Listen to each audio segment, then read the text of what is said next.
Theresa May visits Angela Merkel in Berlin after first Brexit grilling as PM.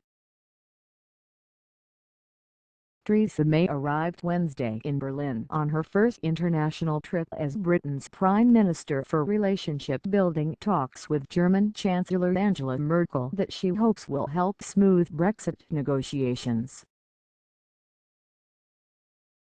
May will follow her Berlin trip with a visit to Paris for talks Thursday with French President Francois Hollande.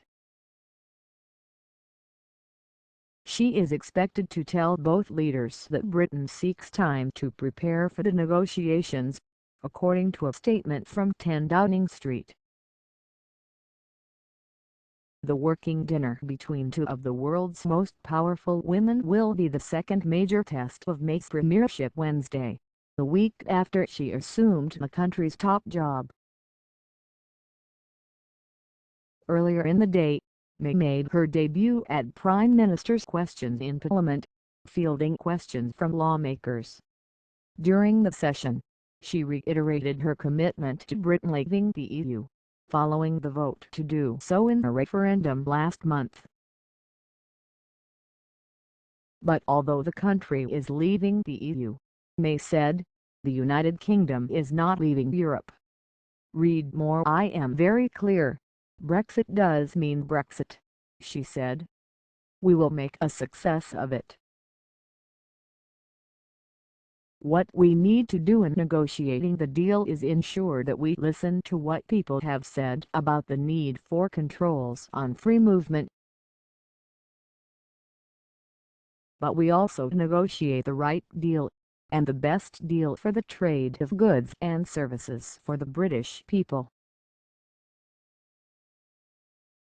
She also stressed that Britain should not be limited by focusing exclusively on its relationship with its European neighbours but should instead look to build ties throughout the world. Tensions over when EU exit begins following the June 23 vote to leave the EU. Britain now faces a complicated process of negotiations to remove itself from the bloc. EU leaders have said they will not enter into formal exit negotiations with Britain until it triggers Article 50 of the Lisbon Treaty, which officially kicks off the exit process and opens the 2-year window for negotiating the departure. They have urged Britain to move swiftly, but the British government does not plan to trigger Article 50 before the end of the year, the country's High Court heard this week.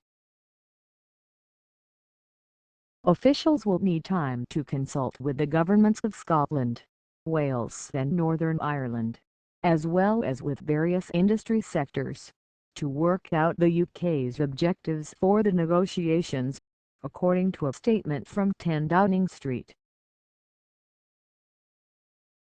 Both Scotland and Northern Ireland, constituent countries within the United Kingdom, voted in the referendum to remain in the EU, and the vote to leave has revived talk in both countries of leaving the UK instead.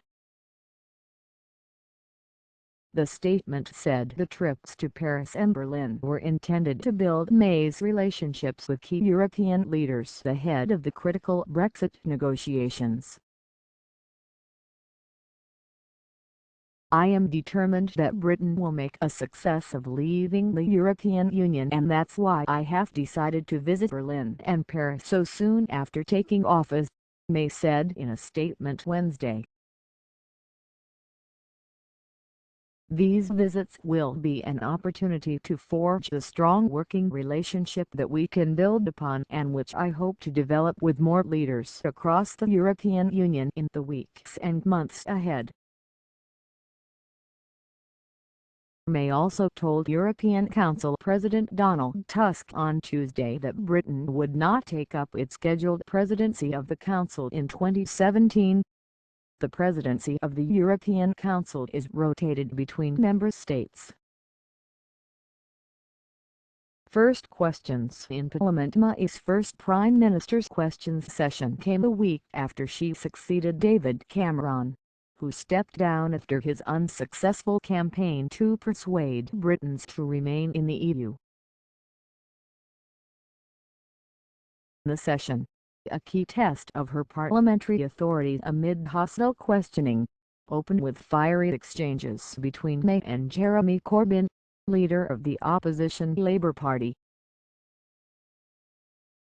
In response to Corbyn's questions, May said that while Labour, embroiled in a leadership crisis, might spend the next few months tearing itself apart, the Conservative Party will spend those months putting the country back together. She took another shot at Corbyn's shaky leadership after he attempted to raise the issue of workers' rights. "I suspect there are many members on the opposition benches who might be familiar with an unscrupulous boss, a boss who doesn't listen to his workers, a boss who requires some of his workers to double their workload and maybe even a boss who exploits the rules to further his own career," she said pointedly. "Remind him of anybody?" CNN's Carol Jordan, Robert Idiles and journalist Milena Vosilinovic contributed to this report.